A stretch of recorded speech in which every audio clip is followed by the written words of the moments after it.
last time in the good Star Trek movie. A whale of a tale! It appears a probe is destroying the Earth in the hopes of finding the extinct humpback. Desperate to hammer in an animal rights commentary, the Enterprise goes back in time to see if they can find some. They're told time travel is dangerous, despite the fact that they've done it a billion times before and will continue to do it a billion times after. Yar she blows, but this marine biologist will not hand them over so easily. She will later be banished to the same horrendous realm that Captain Decker was banished to.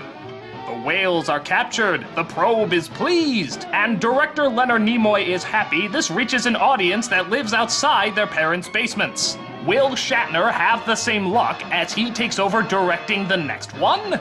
Well, that depends. Do you like ladies over 50 years old doing a half-naked fan dance? Hopefully you answered no.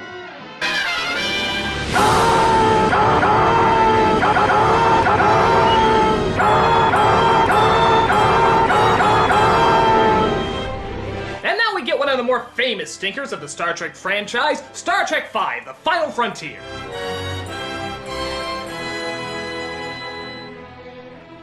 This movie has so much and yet so little going on at the same time that it can't help but result in an illogical mess. The harsh moments are funny, the funny moments are harsh. The characters seem like over-the-top cutouts of themselves. It's just crazy. So let's see why this film boldly went where no film should have gone before. We open with a scavenger on Nimbus 3 in the neutral zone, where he seems to think he can make more holes in the movie than the script can.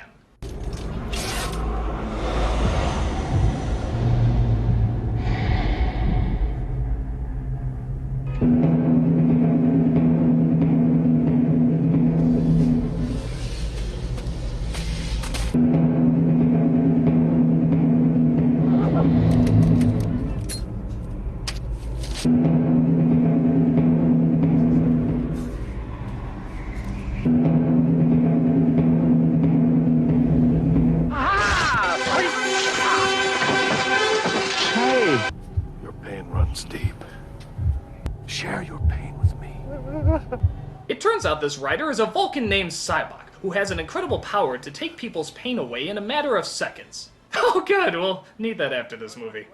What is it you seek? What all men have sought since time began? The ultimate knowledge. Well, you're not gonna find it in a film Shatner directed. And speaking of which, we see Shatner trying to climb his own ego as it seems Kirk and the crew are on shore leave. McCoy watches from below, trying to see if he can have a heart attack on screen. God damn irresponsible. Greetings, Captain. I have been monitoring your progress. I'm flattered. It's also nice to see that the innovative technology so often praised on Star Trek has taken a back seat to Wile E. Coyote trademarks. Why don't you go pester Dr. McCoy for a while? Back on Nimbus 3, we see a scuzzy bar where, sheesh. Did I mention that Shatner wrote this too? Mr. Shatner, I don't know why you wrote in a three-breasted cat lady in Vanessa. Vanessa. But she doesn't seem to be all that important. Oh, but she is. She shows what a rundown place it is. But then she kills all the main characters except for you. Yes! Everything in Star Trek has been building up to the sexual adventures of me and her three breasts. But that doesn't make sense! Why would a cat lady... Vanessa be the big payoff in Star Trek? Because it adds to the gravitas and weight of... You just wanted to see this disgusting thing on screen, didn't you? Just give me 5 scenes with her. 1, 4, 2. Done.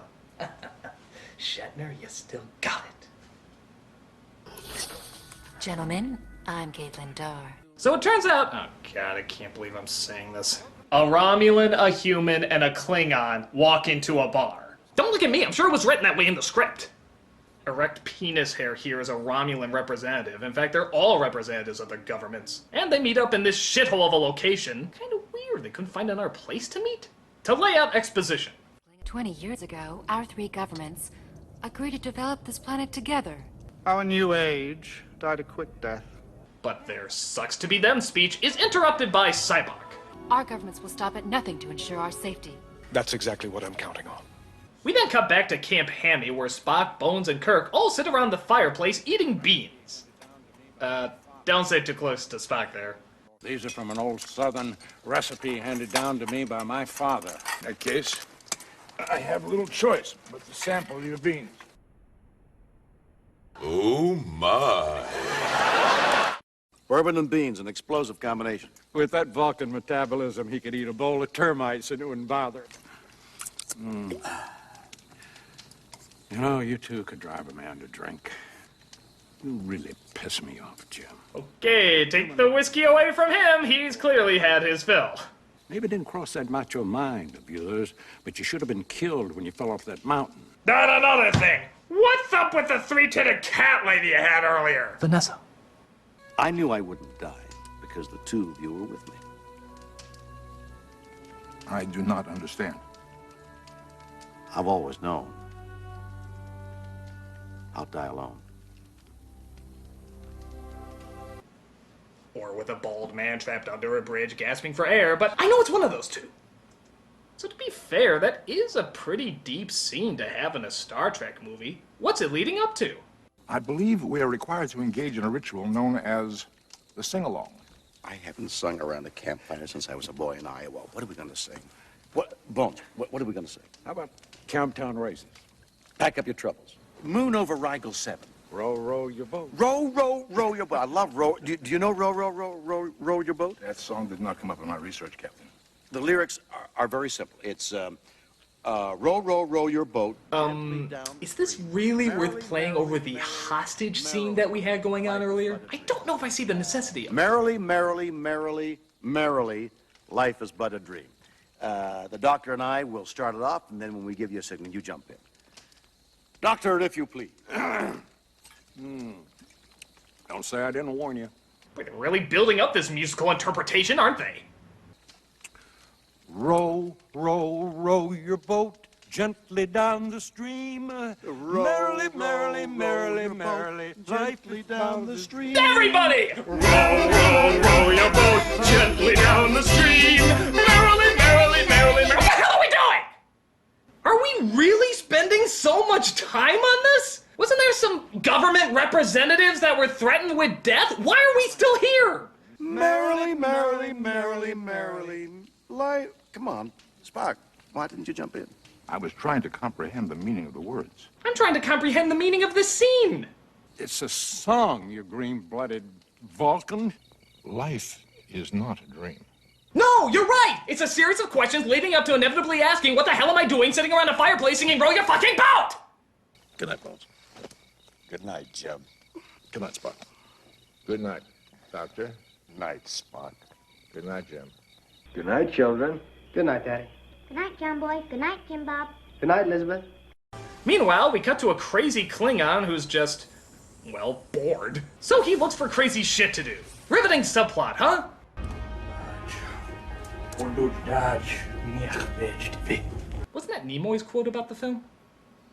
Hod, Yorkshire, Yachnibo, Pot. And he might get his wish. Shore leave, it appears, is canceled due to the hostage situation, and the crew are flown back. All I ask is a tall ship and a star to steer her by. Melville, John Masefield. Are you sure about that? I am well versed in the classics, Doctor. Then how come you don't know row, row, row your boat? Oh good! We get to sing it again! Row, row, row your boat gently down the... Half the ship operational in 2 weeks. I gave you 3. What happened? I think you gave me too much time, Captain. Rich. I hope.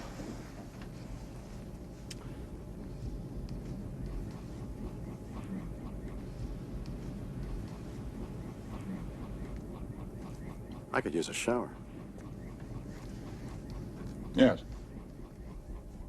Well, that wasn't nearly as important as the row, row, row your boat scene, but I still see the necessity of that line. It was to piss us off, right? Because you did a very good job.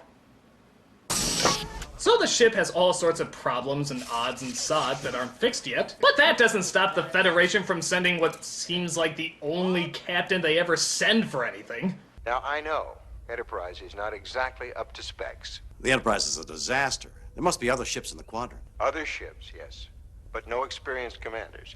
Captain, I need Jim Kirk. Well, why don't you take a ship that's not a disaster and put Kirk on that? What's the matter, Jim? I miss my old chair. Okay, it's the writing from Little Rascals. You need better jokes than these! Actually, it does feel like the Little Rascals. No, seriously, Spock's reaction is just like the dog, isn't it? I miss my old chair. Stupid! We then see the hostage footage that Cybok has sent out. He requests that you send a Federation starship to parley for our release at once.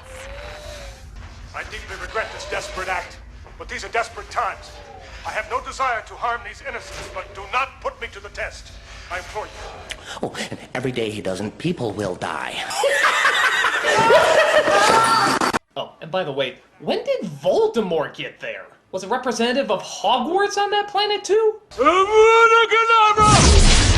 So because the teleporter isn't working, they take a shuttle down to see if they can sneak in. A shuttle from Who Framed Roger Rabbit, apparently. But in order to sneak in, they need a distraction.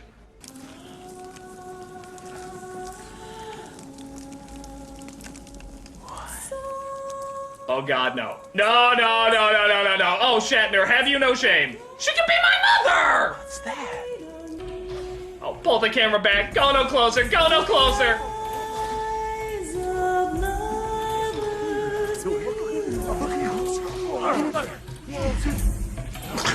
Oh, God! Go no closer!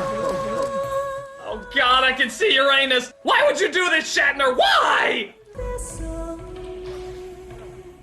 Quick! Put some clothes on that woman! Frank, give me your robe! But then I'll be naked. Trust me, it'll be better! Oh, God, there's gotta be something I can cut to while Calendar Girls is going on! How long is this scene? Perfect! Save me, corporate America! The hell kind of ad was that? Oh, anyway, is the dance over? Oh, thank God! Hello, boys. I've always wanted to play to a captive audience. For the love of God, don't rape us. While that's going on, Chekhov is distracting Cybok, pretending to be the captain of the ship, while Kirk and the others sneak in. Where are they going? Spock, hold your horse, Captain. No, he didn't say that. He didn't say. I refuse to believe a line that stupid is in a Star Trek movie. Hold your horse, Captain. No, don't play it again. I've already repressed it. It's gone. You play that clip, all I'm gonna see is... Spock. Do me. Hopefully I could do that for the Aurora dance.